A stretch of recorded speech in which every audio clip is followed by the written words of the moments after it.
In front of me is OnePlus 12R, and today I would like to show you how you can use one-handed mode.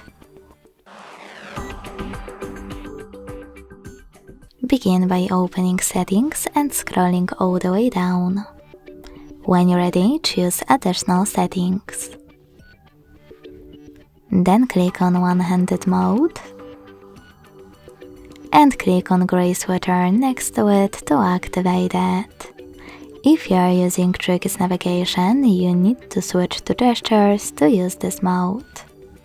Finally, read all of those instructions. Swipe down from the bottom of the screen to enter one-handed mode.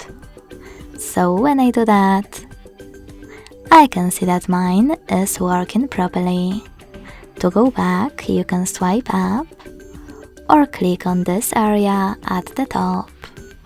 To disable one-handed mode completely, select the same no blue sweater.